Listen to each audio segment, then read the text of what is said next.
আসসালামু আলাইকুম। আবার সেই ধর্ষণ মামলা, চলুন আমরা জেনে নেই। সাফাতের বান্ধবীর তালিকায় কয়েকজন উঠতি মডেল। রাজধানীর বনানীতে বিশ্ববিদ্যালয়ের দুই শিক্ষার্থীকে ধর্ষণের ঘটনায় গ্রেফতারকৃত সাফাত আহমেদ রিমান্ডের প্রথম দিনেই গোয়েন্দাদের জিজ্ঞাসাবাদে প্রায় ১ ডজন বান্ধবীর নাম ফাঁস করেছেন। এসব বান্ধবীর সঙ্গে তার শারীরিক সম্পর্কের কথাও খোলামেলা স্বীকার করেছেন তিনি। বান্ধবীদের মধ্যে উঠতি কয়েকজন মডেলও রয়েছেন। সাফাত গোয়েন্দাদের বলেছেন, প্রতিদিন তার হাত খরচ ছিল ২ লাখ টাকা, আর এ টাকার যোগান দিতেন তার বাবা আপন জুয়েলার্সের মালিক দিলদার আহমেদ। তিনি আরও বলেছেন, প্রতি রাতেই তারা এ ধরনের পার্টি করতেন। ৫ তারকাসহ রাজধানীর বিভিন্ন অভিজাত হোটেলে আয়োজিত এসব পার্টিতে বন্ধু বান্ধবীরা হাজির থাকতেন।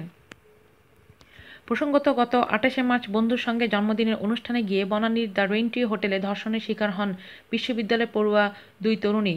ওই ঘটনায় গত ৬ মে রাজধানীর বনানী থানায় আপন জুয়েলার্সের মালিক দিলদার আহমেদের ছেলে সাফাত আহমেদ, নাইম আশরাফ, সিরাজগঞ্জের আব্দুল হালিম ও সাদমান শফিকসহ ৫ জনের বিরুদ্ধে মামলা করেন তারা।